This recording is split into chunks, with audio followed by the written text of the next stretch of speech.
Hi everyone, it is 2026. That's so crazy. I feel like 2025 flew by, but I also feel like it was the longest year of my life. It's January 1st, and I just wanted to make a little vlog reflecting back on 2025, things I'm proud of, things I've learned, etc. But yeah, it went by so fast, but it literally felt like the longest year of my life. But I've learned so much this year, and I learned how to be alone, and I learned there's so much about myself, and I'm so grateful. And even though this year was filled with lots of heartbreak, I'm very proud of myself for how I picked myself up and how I carried myself throughout this year. So yeah, I have my little Bigfoot Java and be a little reflection video, vlog, whatever. Oh my god, I just had a sneeze attack. Ugh. Anyways, I started off 2025 in Australia. I was solo traveling for the first time in my life.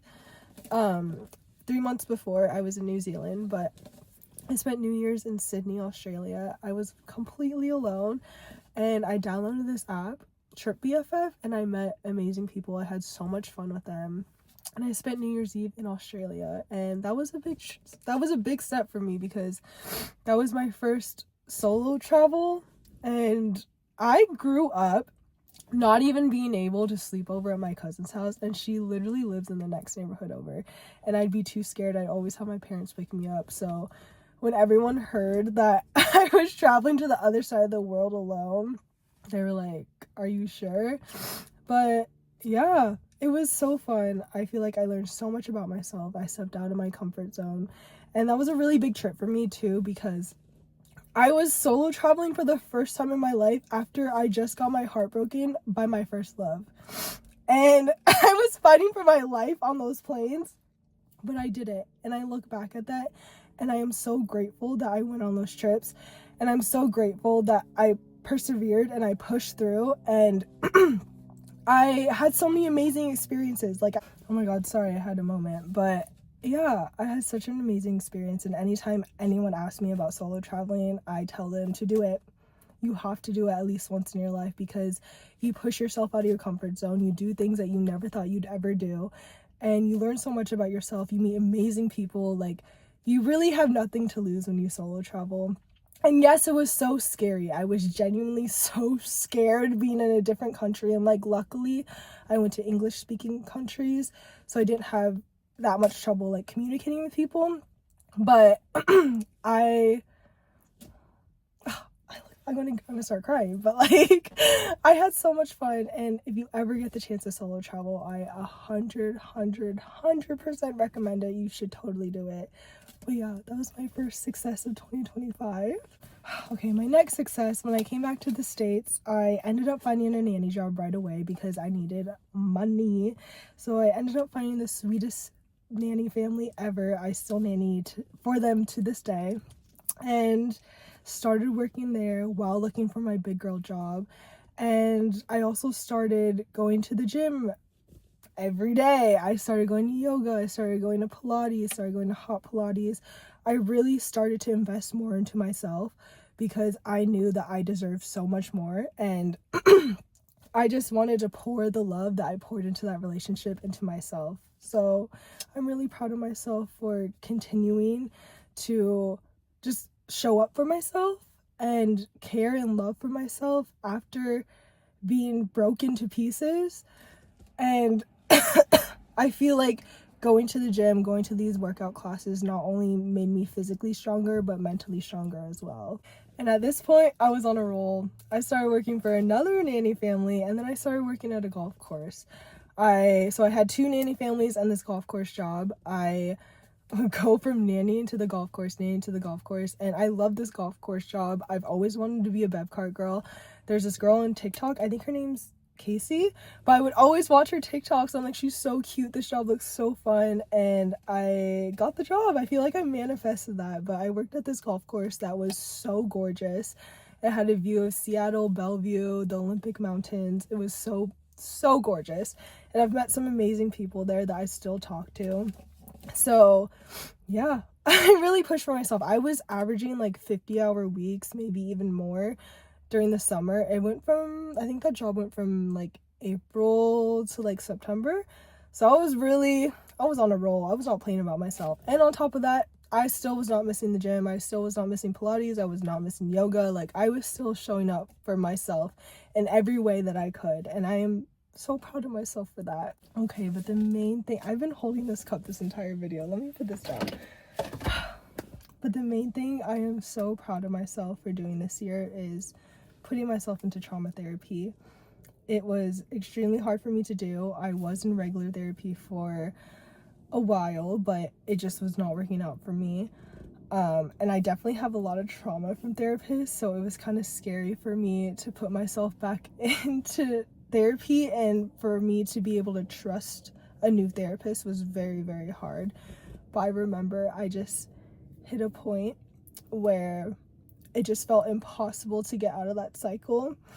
I was constantly going back and forth with him. It would not go anywhere. I would just stay awake with anxiety. Like, it just hit a point where I was just so terrified of my thoughts, and I was just at such a low point in my life, and I really just needed help getting out of that.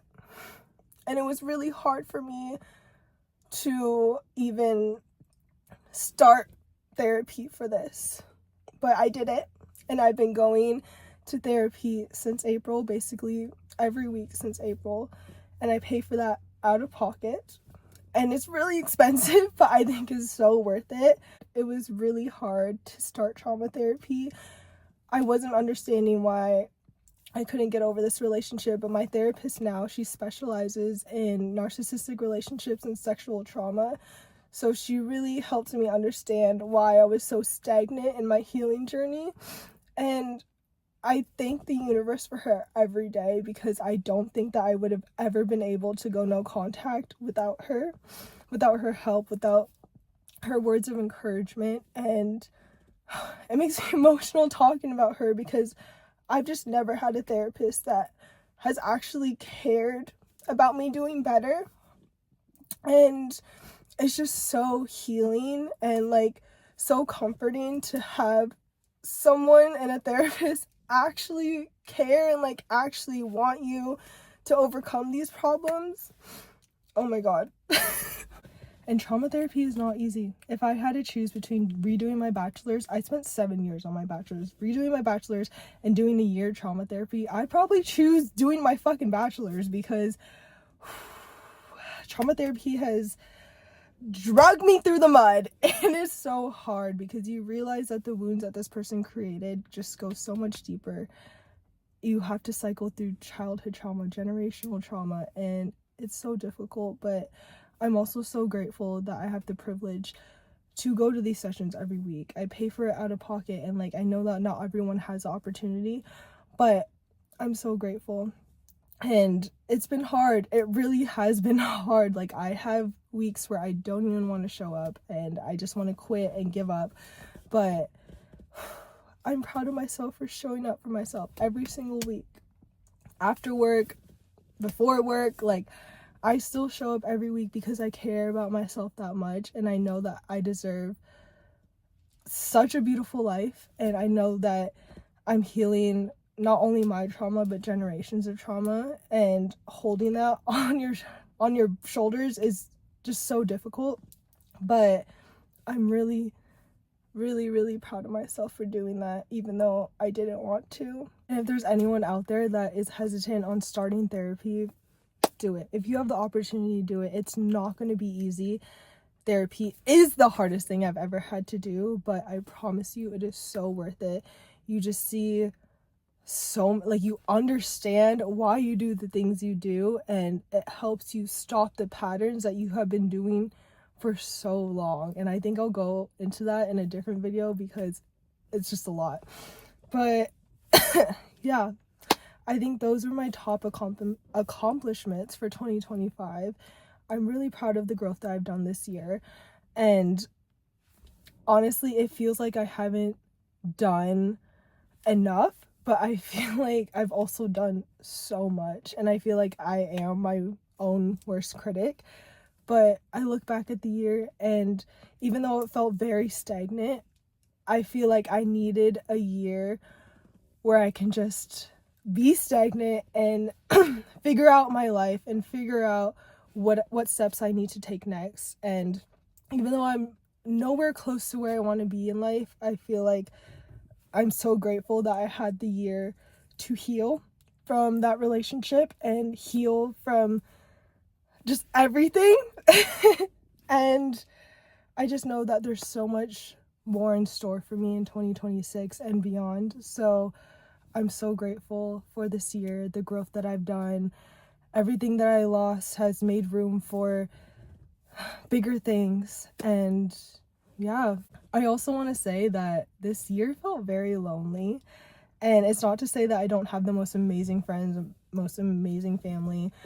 Like, I truly do have such an amazing support system behind me, and I'm so grateful for all the people that I love in my life and all the people that love me. But this was just a year of like realizing, you know? But I stopped dating this year, and that's so weird for me. And I'm not saying I stopped dating this entire year. Like, I went on a couple dates this year. But I stopped because I really just want to be more intentional with how I move about dating, because that I keep talking about it, but that last relationship made my eyes open real wide, because what the fuck, I hate a lustful man. Get out of my face. Like, actually, shit pissed me off. Where was I going with it? Anyways, this was the year of learning how to be alone and learning how to enjoy my own company without feeling so male-centered. And I feel like, even though I'm the biggest man hater you'll ever meet, I just feel like I was always so male-centered and so focused on lust over love. And I feel like my relationship really emphasized that for me and really made me realize that that's what I have been chasing my entire life. It's just lust, and it just never went deeper than lust, and I don't want to live my life like that anymore. And I feel like my entire life I have focused just so much on outer looks and all of that, and really never really focusing on the 3D version. People always focusing on the 2D version, because that's what I focus on with myself. Is I always put so much work into my look, so much work into this. And it's not to say I don't still do that, but now I just want to do more inner work than outer work, if that makes sense. And just feeling more alone and like quitting dating was a lot for me, because if you know me, like, I always had someone on my phone. Like, I'm sorry, I always had someone on my phone. I always had a dating app or some shit. But new year, new me, right? New year, new me. And I just want to become, I don't want to date anytime soon, but I just want to become more intentional when I do decide to date. And I want to start clocking men faster. Like, you're a lustful loser. You're not the lover boy I need, you know? Okay, I really need to wrap up this video because, one, that coffee has got me feeling real jittery. And two, I just don't have the energy to edit all of this later, so I really just need to wrap it up. All that to say, I'm so grateful for 2025, even though it was a rough one, but 2025 was warm up. 2026, I'm locking in. And that was the hardest year of my life, but like, I'm that bitch. And 2025 kind of proved to me that I'm kind of capable of anything. So y'all better watch out. Anyways, I'll see you all in the next video. Hopefully it's not in a couple months. I'm so bad at making videos, but anyways, I hope you all have the best New Year's, and thanks for watching.